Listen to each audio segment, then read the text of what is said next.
Bien, queremos tener una oración y luego entramos de lleno al tema. ¿Les parece? ¿Tienen ansias de estudiar la palabra de Dios? Amén. Oremos. Nuestro Padre y nuestro Dios, te damos gracias por el hermoso día que nos has concedido. Gracias por tu palabra. Gracias porque no andamos en tinieblas en cuanto a lo que está pasando en el mundo. Sabemos exactamente cómo va a terminar todo esto. Así que ayúdanos a serte fieles, sabiendo lo que va a ocurrir. Pedimos tu bendición al estudiar tu palabra esta noche, que no regrese a ti vacía, sino que haga impacto en nuestro ser. Te lo imploramos en el nombre que es sobre todo nombre, el nombre de Jesús. Amén. Quiero comenzar leyendo un texto que encontramos en el libro de Apocalipsis, el capítulo 14 y el versículo 8. Es el mensaje del segundo ángel de Apocalipsis y hace referencia a un poder muy interesante que se encuentra ya en el Antiguo Testamento. Dice allí en Apocalipsis 14 y el versículo 8: otro ángel le siguió diciendo: ha caído Babilonia, la gran ciudad. ¿Cómo se le llama Babilonia? La gran ciudad, porque ha hecho beber a todas las naciones del vino del furor de su fornicación. Ahora, ¿qué despierta en nuestras mentes la palabra Babilonia, específicamente ciudad de Babilonia? ¿Qué nos recuerda eso? Nos recuerda una historia en el libro de Génesis. La historia de la construcción de una ciudad y una torre cuyo nombre llegó a ser Babel, de donde viene la palabra Babilonia. Así que esta noche vamos a hablar no tanto del origen de Babilonia, sino que vamos a hablar del espíritu de Babilonia, que es el espíritu que tendrá el mundo inmediatamente antes de la segunda venida del Señor Jesucristo. Ahora, los medios de comunicación seculares, los científicos, los gobernantes, las instituciones educativas son incapaces de comprender cómo va a terminar el conflicto que existe en este mundo. Porque ellos no creen que Génesis 1 al 11 tiene relatos que ocurrieron literalmente.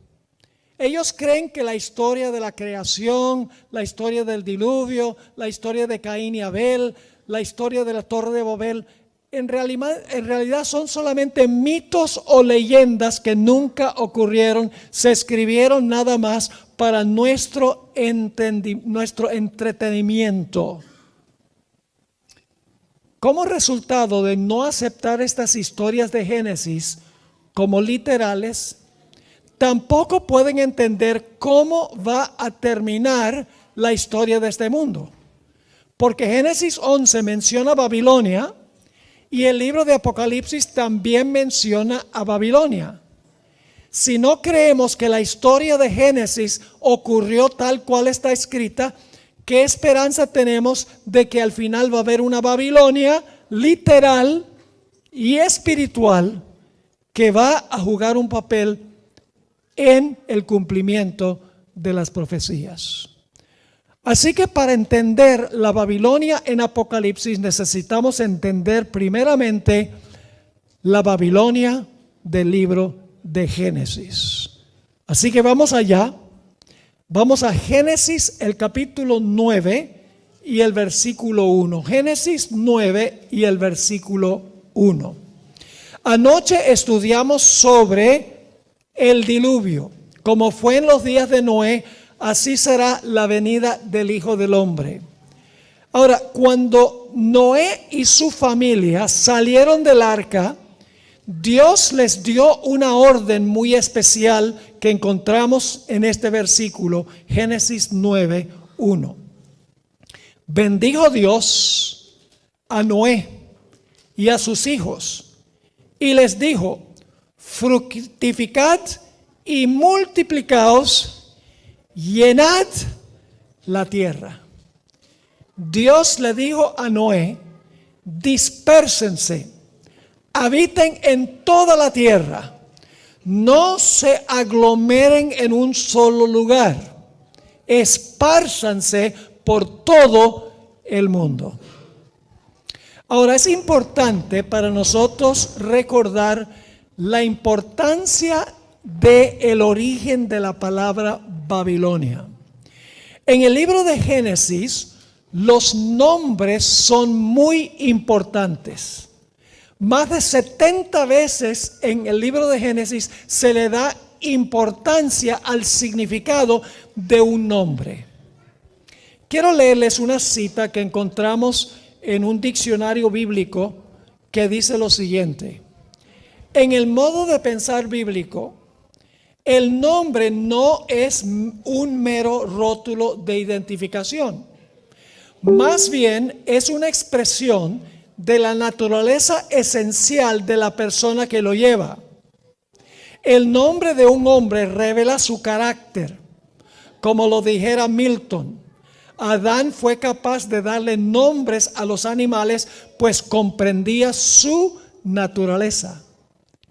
El nombre no es solo un distintivo para distinguir a Esteban de Carlos. El nombre en el concepto bíblico tiene el propósito de revelar el carácter de la persona. Mis padres me pusieron el nombre Esteban Pablo. Tengo el nombre del mártir y del martirizador. ¿Por qué mis padres me pusieron esos nombres? ¿Sencillamente porque le parecían bonitos los nombres? No. Me pusieron esos nombres porque me contaron varias veces durante mi vida: te pusimos esos nombres porque queríamos que tuvieras la fe y la confianza en Dios de Esteban y que fueras un misionero como el apóstol Pablo. Querían que yo manifestara el carácter de los nombres de esas dos personas. Así que en Génesis los nombres son muy importantes. Por ejemplo, el nombre Eva significa madre de todos los vivientes. Tiene importancia el significado. La palabra Babel significa confusión, porque denota lo que ocurrió allí. La palabra Betel significa casa de Dios, a donde Jacob vio el sueño de la escalera. Dijo: esta es la casa de Dios. La palabra Peniel, a donde Jacob luchó con el ángel, dice que se llama rostro de Dios, porque él dice: he visto a Dios cara a cara y he sobrevivido para contar la historia. El nombre Jacob significa suplantador. Vivió de acuerdo a su nombre, ¿verdad que sí? Porque quería suplantar al hermano.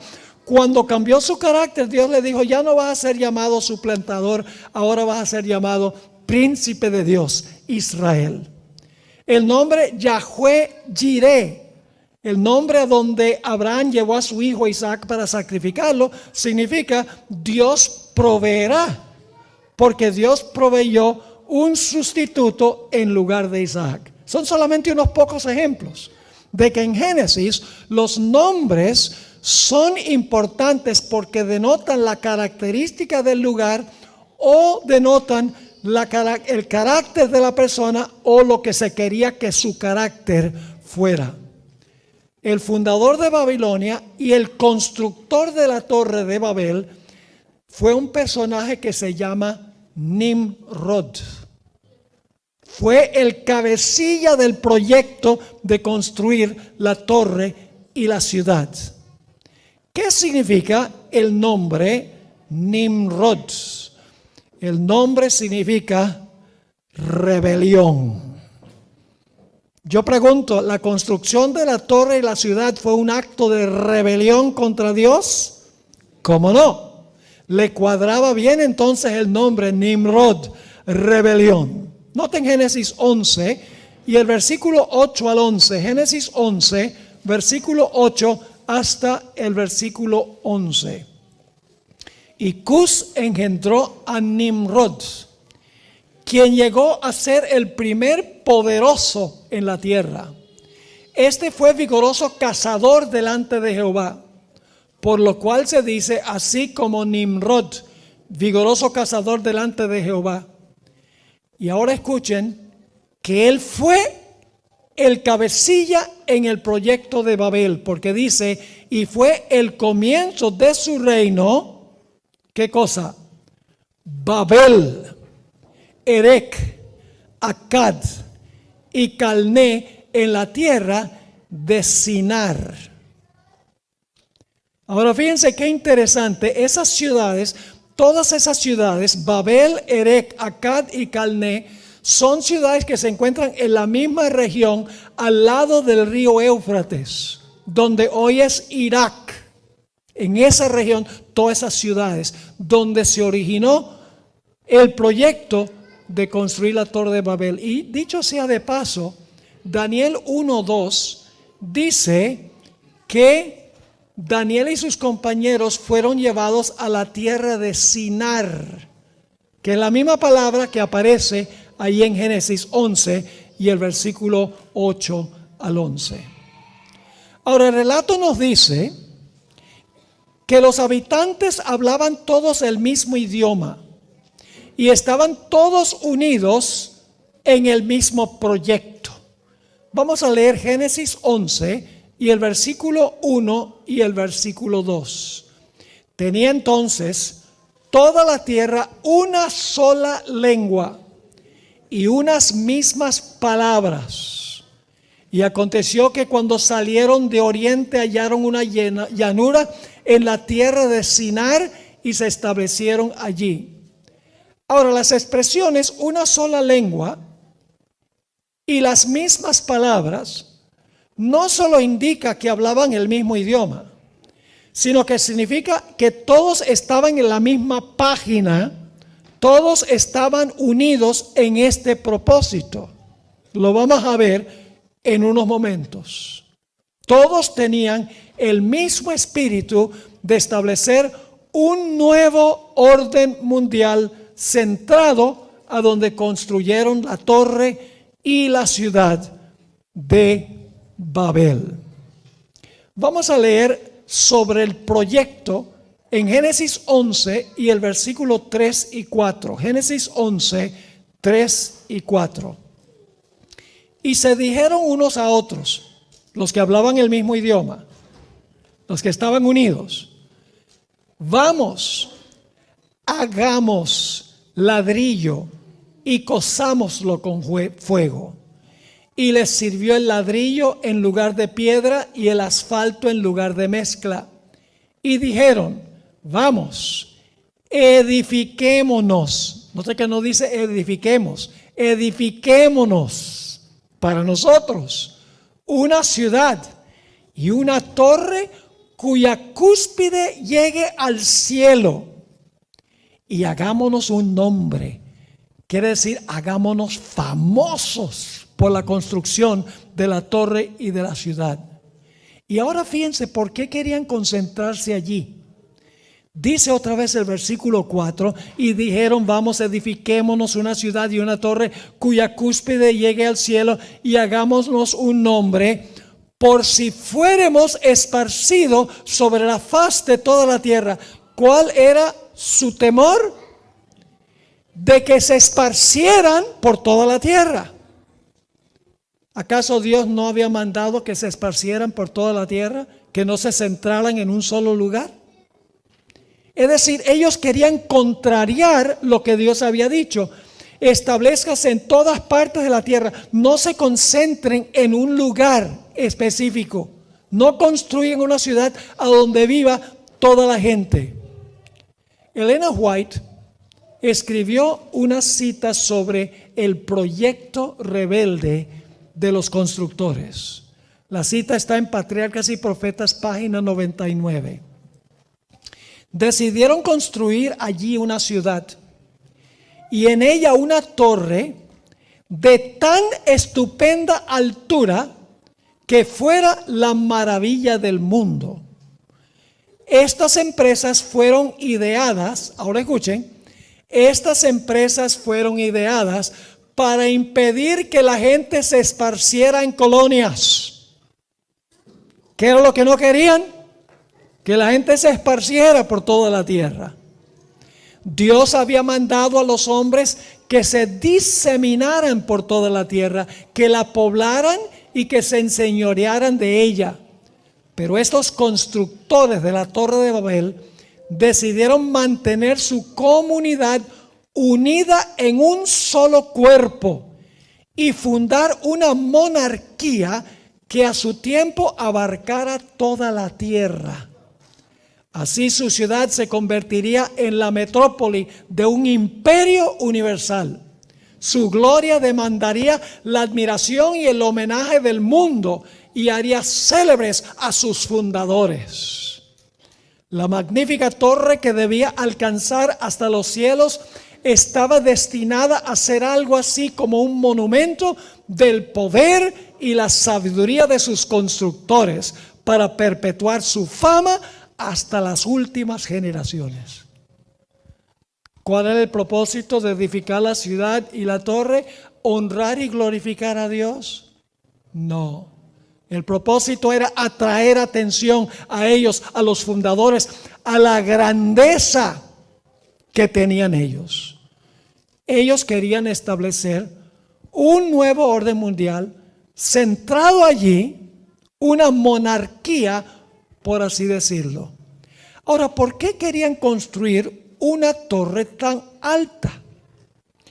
En el libro Patriarcas y Profetas, página 112, encontramos la razón. Creyeron que construyendo la torre hasta una altura mucho más elevada que habían alcanzado las aguas del diluvio, ¿cuál era su propósito?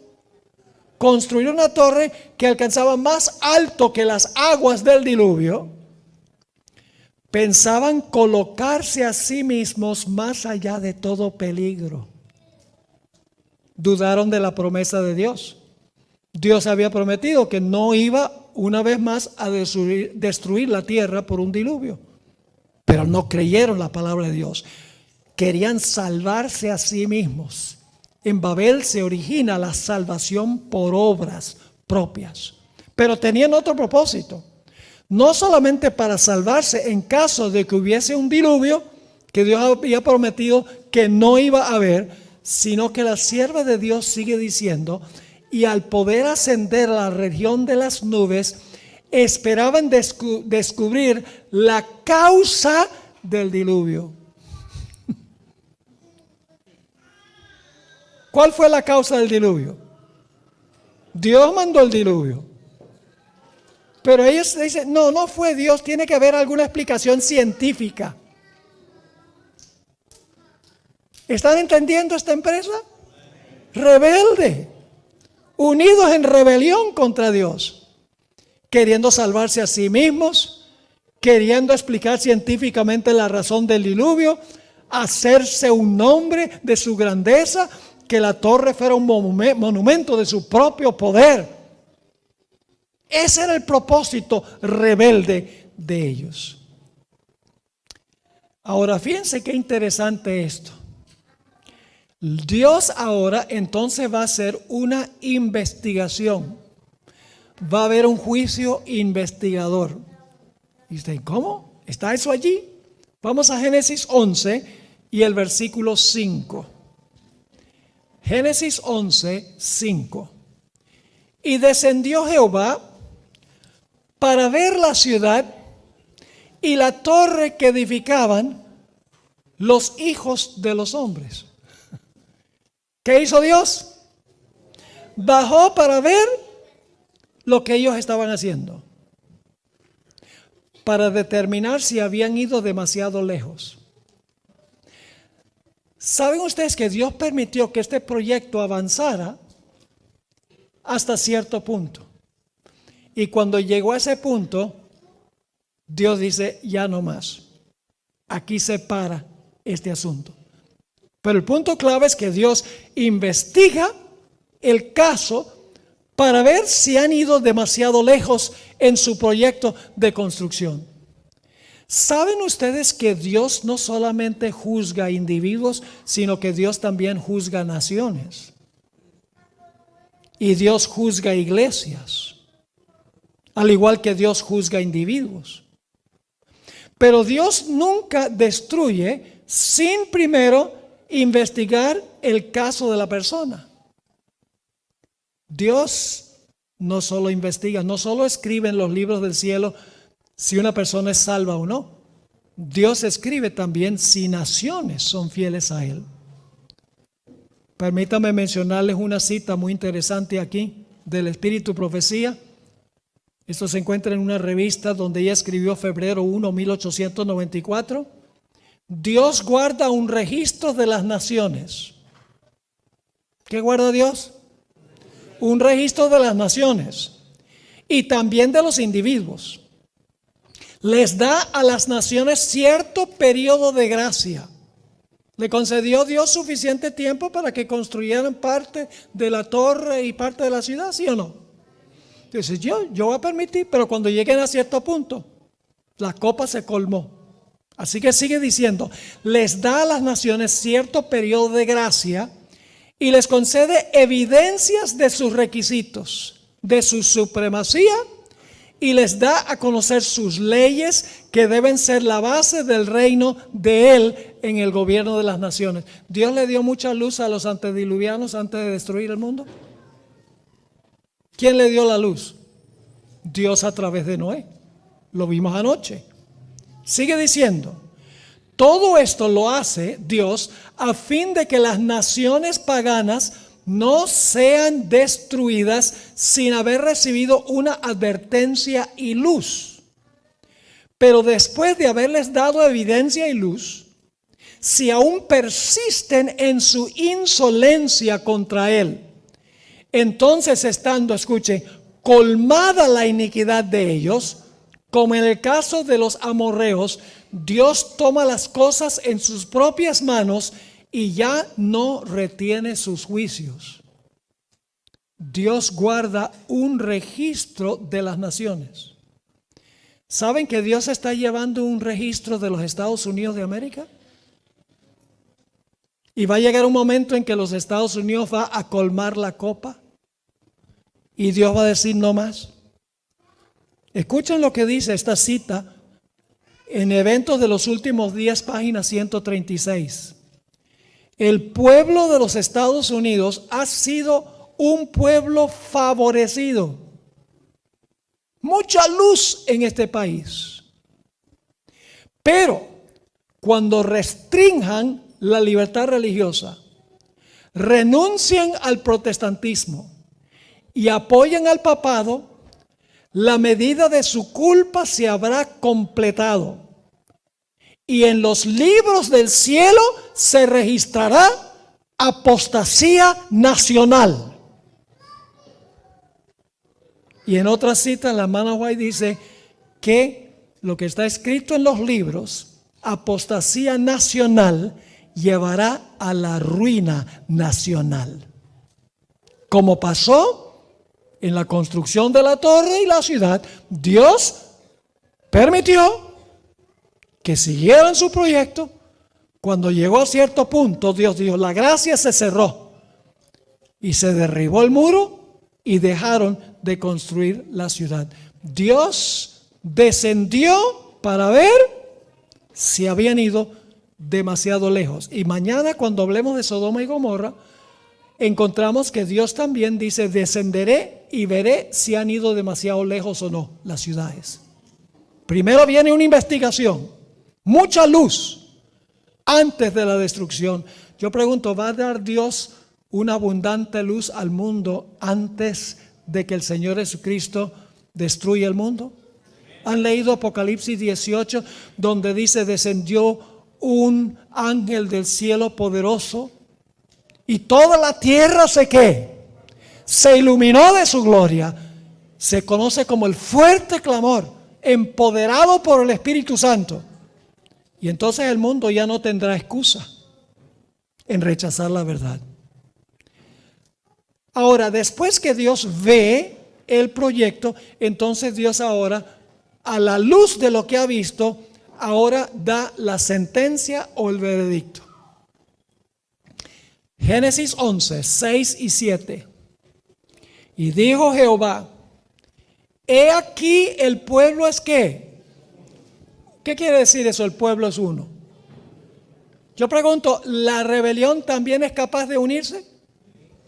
¿Satanás es capaz de unir a la raza humana en rebelión? Oh, sí, claro que sí.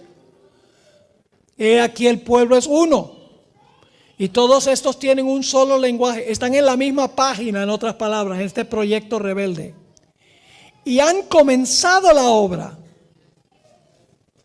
Y nada les hará desistir ahora de lo que han pensado hacer. Ahora pues, descendamos y confundamos allí su lengua para que ninguno entienda el habla de su compañero. Dios da el veredicto, dice, ya han ido, yo he visto, han ido demasiado lejos ya. Descendamos y confundamos sus lenguas para que el proyecto se acabe. Y así hicieron. Y ustedes pueden imaginarse cómo habrá sido eso.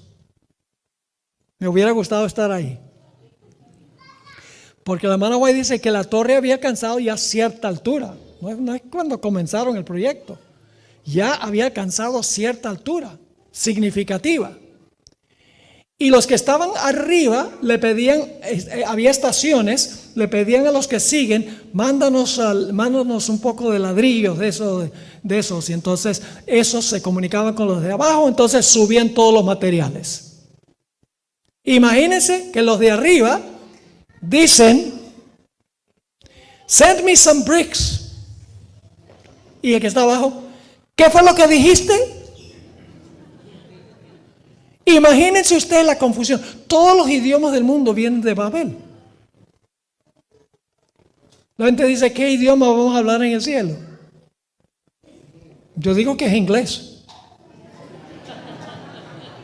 Porque los gringos no son capaces de aprender ningún otro idioma. Así que Dios va a tener misericordia.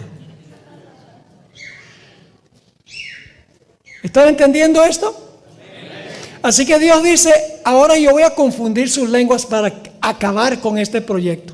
Y la hermana White dice que Dios mandó un rayo del cielo que tumbó la parte de arriba de la torre que estaban construyendo. Leamos Génesis 11, 8 y 9. Aquí ya viene la ejecución de la sentencia. Después Dios ve, pronuncia la sentencia y luego ejecuta la sentencia. Dicho sea de paso, el sistema judicial de los Estados Unidos se basa en el modelo divino.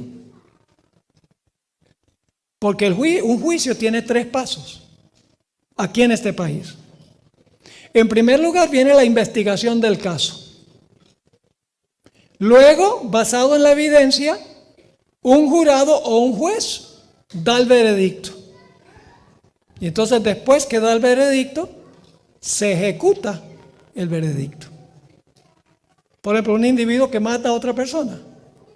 Primero se investiga todo el caso, porque es inocente hasta que se compruebe culpable en un juicio.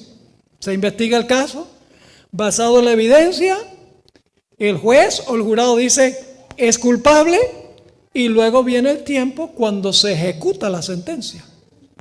Eso es lo que está pasando en la Torre de Babel. Dios no destruye sin primero revelar la evidencia que se encuentra en el caso. Así que dice, así los esparció Jehová desde allí sobre la faz de toda la tierra y dejaron de edificar la ciudad. Por eso fue llamado el nombre de ella Babel, confusión, porque allí confundió Jehová el lenguaje de toda la tierra y desde allí, ¿qué hizo Dios? Los esparció sobre la faz de toda la tierra. Ustedes no quieren esparcirse, ustedes quieren conglomerarse en un mismo lugar, pues entonces yo los voy a esparcir. Ahora, Nabucodonosor quería reintegrar la Babilonia que menciona Génesis 11.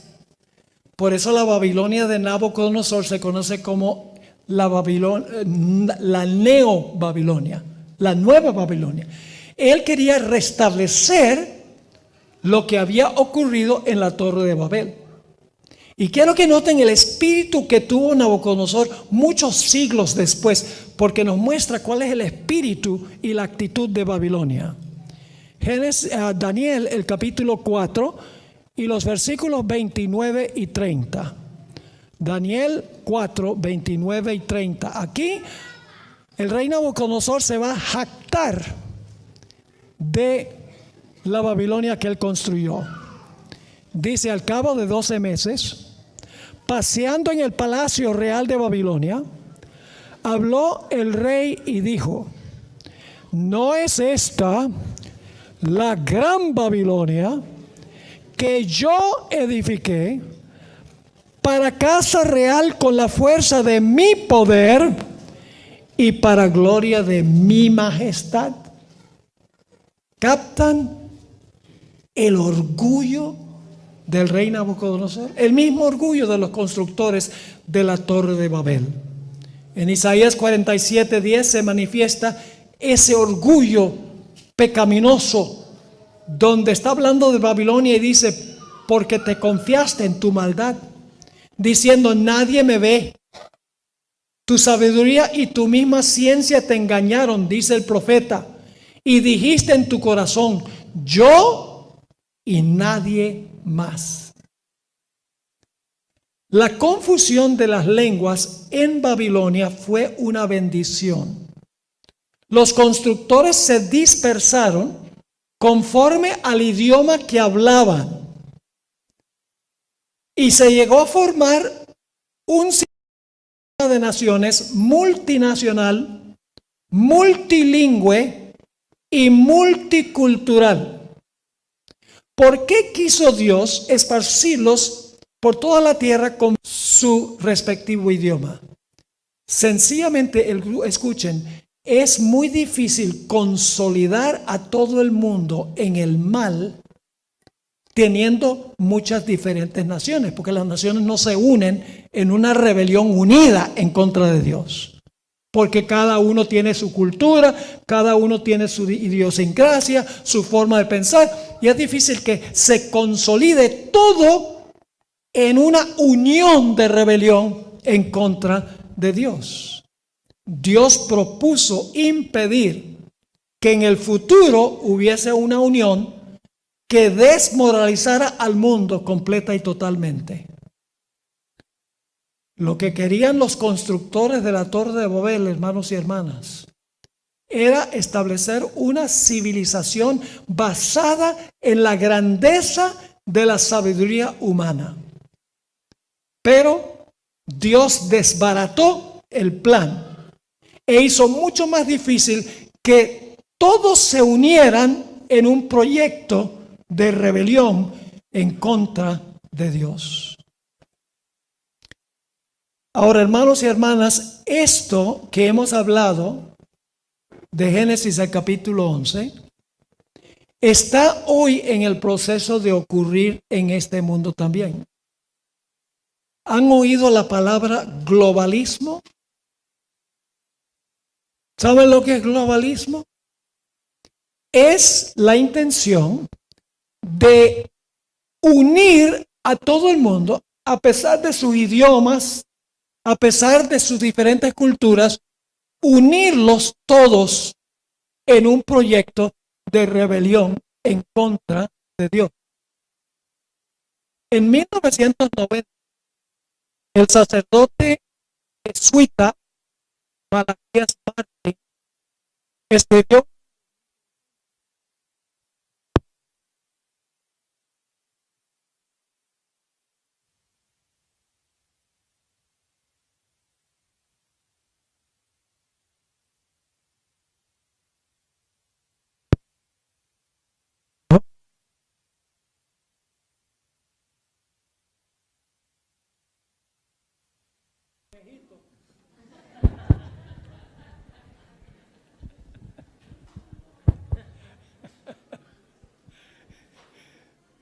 Ok, mucho mejor. Como mencioné, en el año 1990, el sacerdote jesuita Malachi Martin escribió un libro muy interesante que posiblemente muchos recuerdan, Las llaves de esta sangre. Y quiero leerles una cita que él presentó. En ese tiempo todavía no había caído el comunismo, el muro de Berlín no había caído. Y él escribió en el libro que hay una competencia entre tres sistemas en el mundo: comunismo, capitalismo y la iglesia romana. Y él dice, hay uno solo que va a ganar esa competencia. Fíjense lo que escribió. Hay una gran similitud que comparten estos tres competidores geopolíticos. Cada uno de ellos tiene en mente un gran designio para un solo gobierno mundial. ¿El comunismo quiere un solo gobierno mundial? Sí. ¿El capitalismo también? Sí. ¿La iglesia romana también? ¿Quiere que todo el mundo se maraville en pos de la bestia? Sí. Sigue la cita. Su competencia geopolítica tiene que ver con cuál de los tres formará, dominará y administrará el sistema mundial que reemplazará al decadente sistema de naciones. No sé si captaron esa cita extraordinaria. Uno de los tres, dice él, va a formar, dominar y administrar el sistema mundial que reemplazará el sistema de naciones independientes una de la otra. La idea es ya no tener naciones separadas. La idea es tener un solo gobierno unido, uniendo todo el planeta.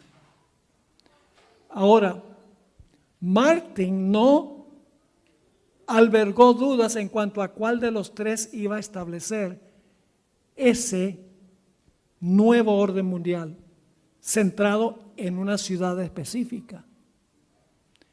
Quiero leerles lo que él escribió en el mismo libro, página 11 y 12. Una vez que la competencia se haya decidido, el mundo y todo lo que está en él, nuestro estilo de vida como individuos y como ciudadanos de las naciones, nuestras familias y nuestros trabajos, nuestro comercio y dinero, nuestros sistemas educativos y nuestras religiones y nuestras culturas, hasta los símbolos de nuestra identidad nacional, que la mayoría de nosotros siempre hemos tomado por sentado, todo habrá sido poderosa y radicalmente alterado para siempre. Es decir, cuando termine la competencia entre los tres y uno tenga el poder para unir a todo el mundo, nuestro estilo de vida como individuos, como ciudadanos, como familias, nuestros trabajos, nuestro comercio, nuestro dinero, nuestros sistemas educativos, nuestras religiones, nuestras culturas y aún los símbolos de nuestros países, que son las banderas. Todo habrá sido cambiado para siempre, escribió. Y luego escribió esto: nadie puede quedar exceptuado de sus efectos. Ningún sector de nuestras vidas permanecerá intacto. Nadie que esté familiarizado con los planes de estos tres rivales tiene ninguna duda de que solamente puede ganar uno de ellos. ¿Cuál de los tres creen ustedes que él dice que va a establecer este nuevo orden mundial? ¿El comunismo? No. ¿El capitalismo? No. El capitalismo está en vías de desaparecer, porque todo se corrompe con el paso del tiempo. ¿Quién dice él que va a ganar? El poder papal. Y eso lo dice la Biblia. Vayan conmigo, Apocalipsis 17, 1 al 6. Apocalipsis 17, 1 al 6. Hoy en día la gente cree que son los Estados Unidos y otros países, Irán y China, y eso dice, esos son los problemas que hay. Pero detrás del telón está el poder papal, orquestando todo. Fíjense lo que dice Apocalipsis 17, 1 al 6. Vino entonces uno de los 7 ángeles que tenía las 7 copas y habló conmigo diciéndome, ven acá y te mostraré la sentencia contra ¿quién? Contra la gran ramera, la que está ¿qué? Sentada sobre muchas aguas. Solo lo voy a leer enfatizando algunas expresiones y luego vamos a interpretar. Con la cual han ¿qué? Fornicado, ¿quiénes? Los reyes de la tierra y los moradores de la tierra se han embriagado con el vino de su fornicación. Y me llevó en el espíritu al desierto, vi a una mujer sentada sobre una bestia escarlata llena de nombres de blasfemia, que tenía 7 cabezas y 10 cuernos. Y la mujer estaba vestida de púrpura y escarlata, y adornada como de oro, de piedras preciosas y de perlas. Y tenía en la mano un cáliz de oro lleno de abominaciones y de la inmundicia de su fornicación. Y en su frente un nombre escrito, un misterio. ¿Cómo es que se llama? ¿Tiene algo que ver con Génesis 11? Obvio que sí. Así que dice, un nombre escrito, un misterio, Babilonia la grande, la madre de las rameras y de las abominaciones de la tierra. Vi a la mujer ebria de la sangre de los santos y de la sangre de los mártires de Jesús. Y cuando la vi, quedé asombrado con gran asombro. Ahora, ¿qué sistema representa esta ramera?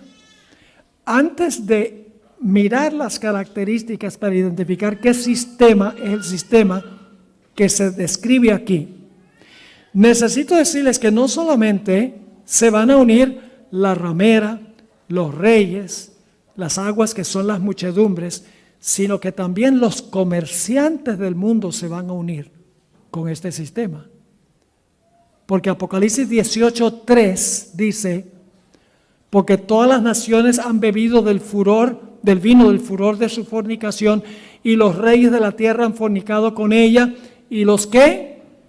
Los mercaderes de la tierra se han enriquecido de la potencia de sus deleites. Esto está hablando de una unión mundial de todos los sectores: religión, política, comercio, etcétera. Vamos a identificar qué representa la ramera. ¿Qué representa una mujer en las profecías? Una mujer representa la iglesia. Maridos, amad a vuestras mujeres como Cristo amó a la iglesia. Pero ¿qué representa una mujer ramera? Una mujer pura representa una iglesia pura. ¿Qué representa una mujer ramera? Representa una iglesia ¿qué? Apóstata. ¿Qué representa las aguas sobre las cuales se sienta la ramera? No hay que adivinar, porque el versículo 15 dice, las aguas que ha visto representan multitudes, naciones, lenguas y pueblos. ¿Qué significa el acto de sentarse?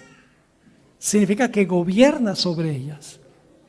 Es decir, la ramera gobierna sobre las muchedumbres del mundo. Y dice que fornica ¿con quiénes? Con los poderes políticos de la tierra. Es una iglesia que tiene que estar metida en la política. Un sistema político religioso, podríamos decir. Es una iglesia que le da vino a todo el mundo. El vino representa sus falsas doctrinas y enseñanzas. Es una iglesia que está vestida de púrpura y escarlata. Son sus colores predilectos. ¿Pueden pensar de una iglesia cuyos colores predilectos son púrpura y escarlata? La iglesia romana, el papado. Es una iglesia rica y ostentosa porque tiene mucho oro, plata y piedras preciosas. Es una iglesia de donde nacieron hijas, porque es la madre de las rameras. Y sigue las características. Es una iglesia que en su historia está manchada de sangre. Ha sido un poder perseguidor de los fieles de Dios. ¿Cuántas iglesias en el mundo cuadran con estas características? Una iglesia que apostató, que gobierna sobre muchedumbres, naciones, lenguas y pueblos, es decir, es una iglesia mundial, universal, que une la iglesia con los poderes civiles del mundo, que le da sus falsas doctrinas a todas las naciones del mundo, cuyos colores son púrpura y escarlata, que es una iglesia rica y ostentosa, una iglesia de donde nacieron hijas, que son las iglesias protestantes que nacieron de ella en el siglo XVI y que tiene una historia de haber perseguido a los fieles de Dios. ¿Cuántas iglesias le cuadra esa descripción? A una sola iglesia, la Iglesia Católica Apostólica Romana. ¿Quién va a ganar esta competencia según las profecías? No es el comunismo, no es el capitalismo, es el papado, Roma papal. ¿Saben ustedes? El Papa Francisco I ha dicho que es necesario eliminar el sistema de las naciones, muchas naciones. Por eso habla de inmigración libre. Dice, no debe haber muros, no debe coartarse la inmigración, porque él sabe que cuando hay inmigración libre, una nación pierde su patriotismo. Porque viene gente de muchas culturas y muchos idiomas, y entonces la cultura del país se diluye. Y él no quiere, ahora yo no estoy en contra de la inmigración, no me entiendan mal. Pero el problema es, escuchen bien, que muchos inmigrantes que vienen a este país, yo diría posiblemente la mayoría, no sabe sobre qué fundamento fue construido este país. Porque vienen de países católicos, a donde la iglesia y el Estado son uña y mugre. ¿Sí o no? Los Estados Unidos fue edificado sobre el principio de que hay libertad de expresión, libertad de cultos, que el gobierno no puede meterse en asuntos de religión. Y por eso este país ha tenido libertad. Pero muchos de los que vienen no conocen esos principios sobre los cuales fue edificado el país. Y traen mucha de la ideología que tenían en sus países. Por eso yo digo, es necesario que los que inmigran a los Estados Unidos aprendan bien los fundamentos sobre los cuales fue edificado este país. Porque es algo radicalmente diferente que cualquier otro país. Los principios, separación de iglesia y Estado, libertad de expresión, libertad de reunirse en culto sin interferencia del gobierno. El Papa ha hablado del bien común y ha hablado de que se debe eliminar el sistema de las naciones y todo el mundo debe ser como un nuevo orden mundial. Tengo muchos escritos que no voy a leer ahora. ¿No es cierto que vivimos nosotros en un mundo básicamente unido? Déjenme darles algunos datos. Vivimos en un mundo a donde la transportación de un lugar a otro puede hacerse rápidamente. Ya el mundo es un mundo. Yo pertenezco a el club de American Airlines. ¿Sabe cómo se llama? One World. El mundo está unido por la transportación. Además de eso, ya no es necesario, hermanos y hermanas, aprender los idiomas de otros países. Porque hay aplicaciones a donde usted puede conseguir instantáneamente la traducción de un libro, de un idioma a otro. Vivimos en un mundo a donde las economías están todas entrelazadas. Los bancos de los países están todos interconectados. El mundo está unido por la comunicación también, por medio de cosas como Skype, correo electrónico, mensajes de texto, WhatsApp, Zoom, teléfonos celulares, Twitter, Facebook, YouTube. Une a todo el mundo. Sabemos lo que ocurrió en el otro lado del mundo en un instante. Los tratados de libre comercio han unido también al mundo. Todas las naciones están hablando de la necesidad de resolver el problema del cambio climático, etc. Pero escuchen bien, Dios tendrá la última palabra. Lo que sucedió en el diluvio va a suceder en el momento de la séptima plaga del libro de Apocalipsis. Así como se derrumbó la torre y fueron esparcidos aquellos que estaban involucrados en ese proyecto, en la séptima plaga Dios dice, ahora voy a intervenir yo y voy a acabar con este plan de vivir como si no hubiese Dios.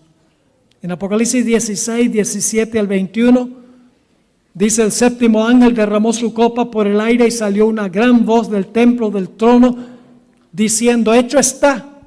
Entonces hubo relámpagos y voces y truenos y un gran temblor de tierra, un terremoto tan grande cual no lo hubo jamás desde que los hombres han estado sobre la tierra.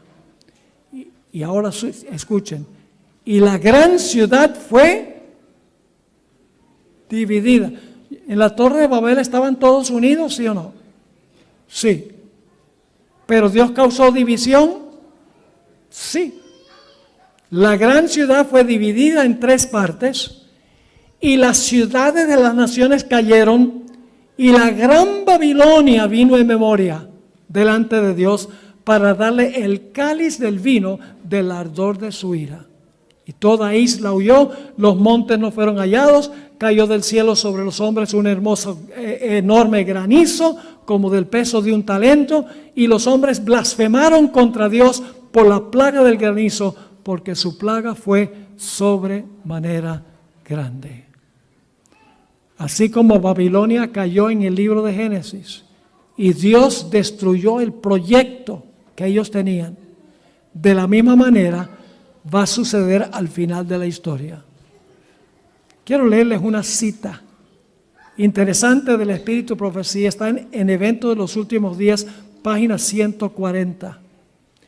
El tal llamado mundo cristiano será el teatro de acciones grandes y decisivas. Hombres en posiciones de autoridad pondrán en vigencia leyes para controlar la conciencia. ¿Leyes para qué?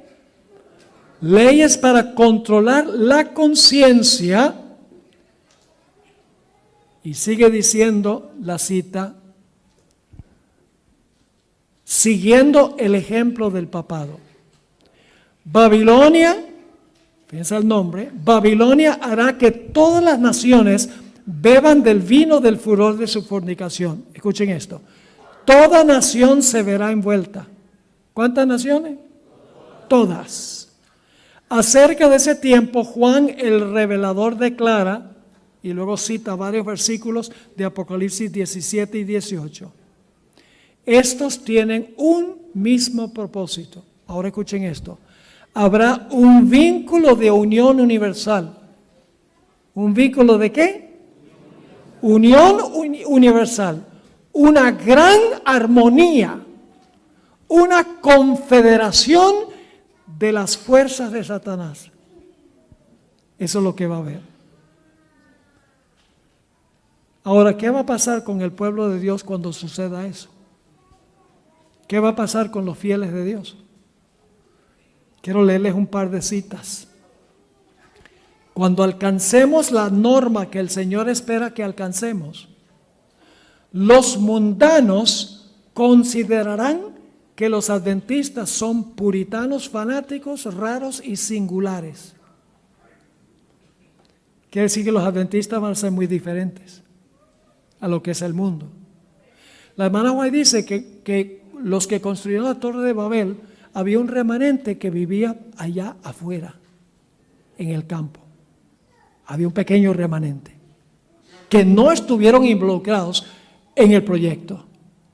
En otra cita, la sierva del Señor escribió, esa cita que leí, Fundamentos de la Educación Cristiana, página 289. En otra cita, 5 Testimonios 515, ella escribió: nuestro pueblo ha sido considerado demasiado insignificante para ser digno de ser tomado en cuenta.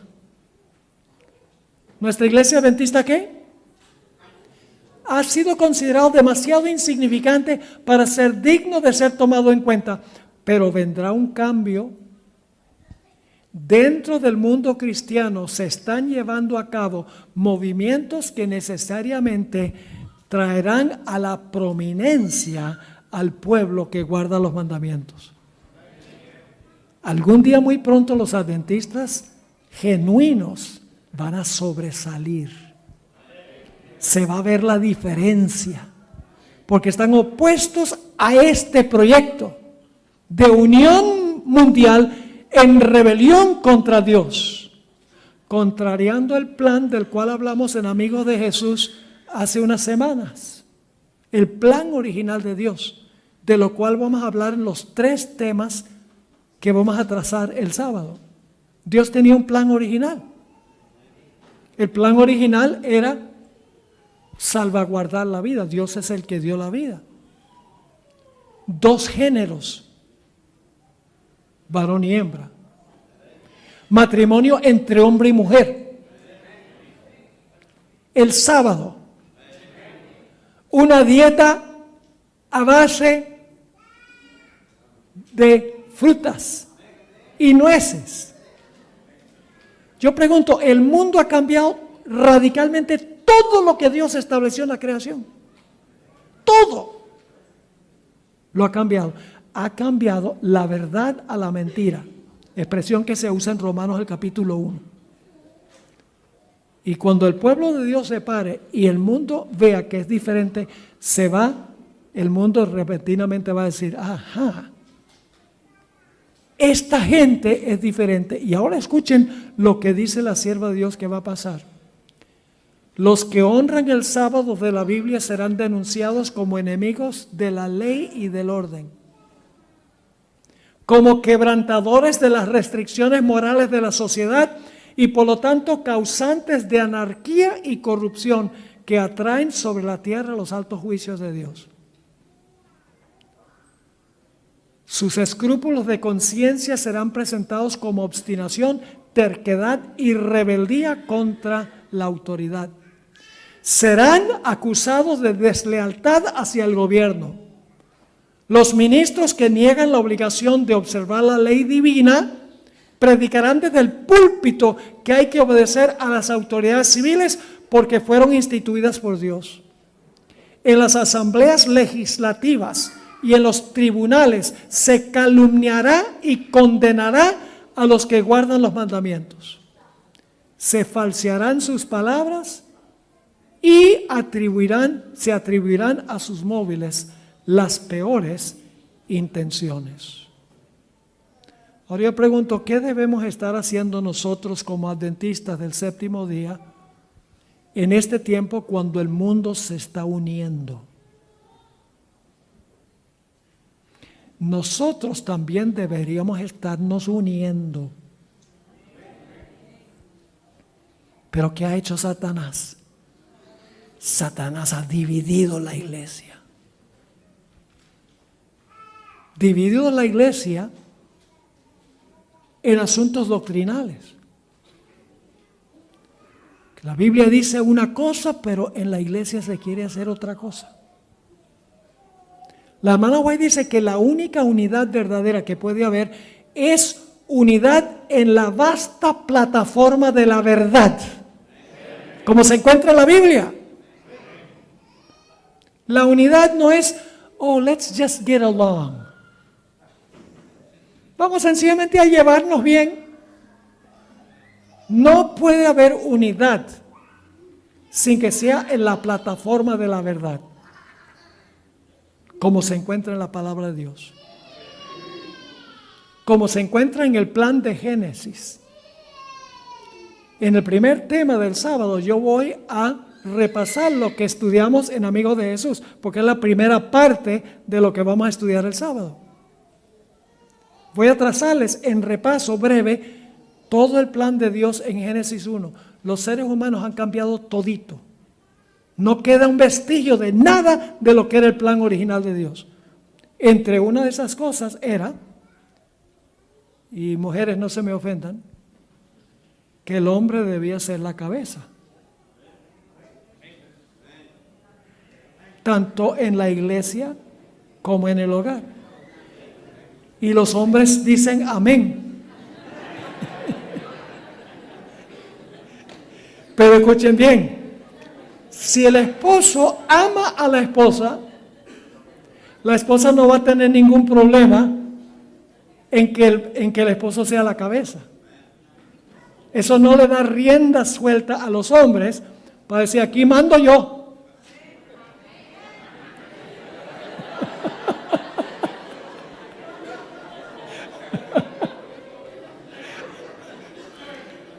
Entonces, que yo reparto por parejo.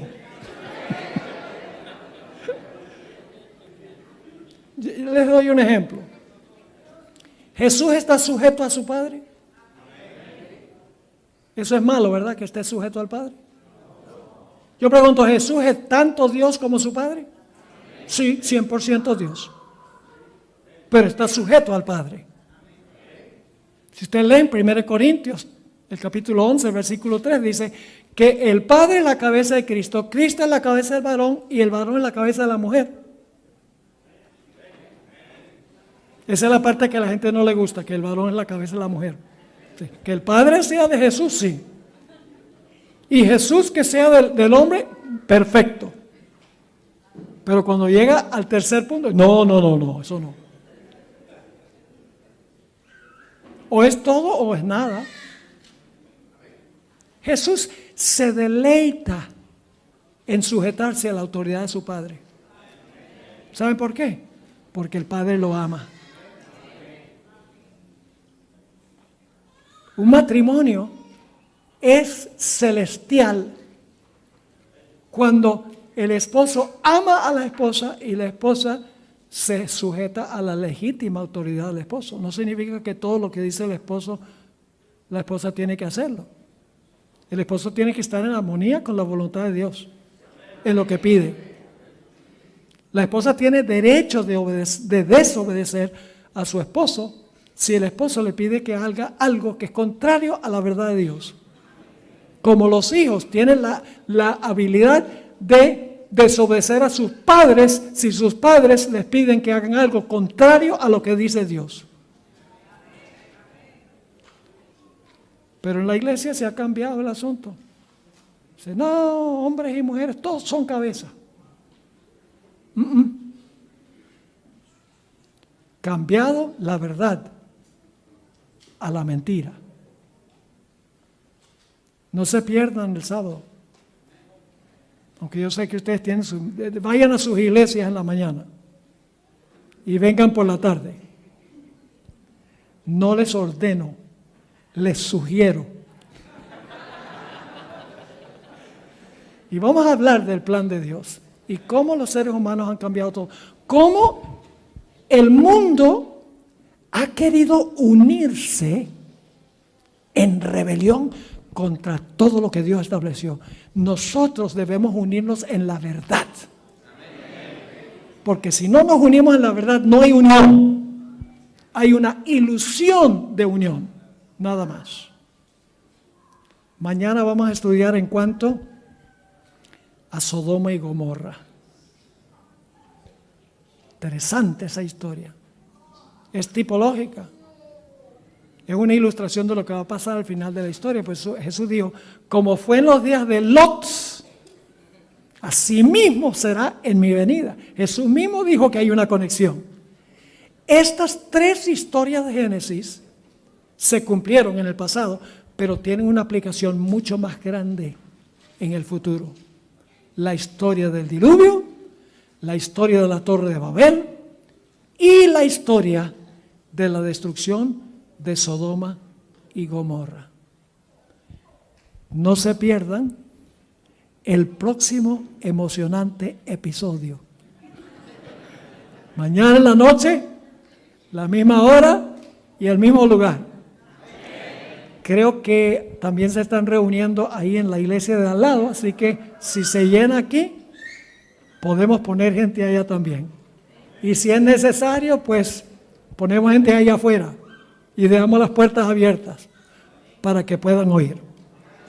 Padre Celestial, gracias te damos por la certeza de tu palabra. No tenemos que temer el futuro, ni llenarnos de ansiedad y preocupación, porque en tu palabra nos has revelado exactamente lo que va a pasar. Así que podemos tener confianza, certeza y paz, sabiendo que tú estás en control, aunque el mundo se una en contra de tu plan, sabemos que contigo estamos en una mayoría. Te doy gracias por toda esta hermandad que ha venido aquí a este lugar para estudiar tu palabra. Te ruego, Señor, que tú unas a tu pueblo sobre la firme plataforma de la verdad.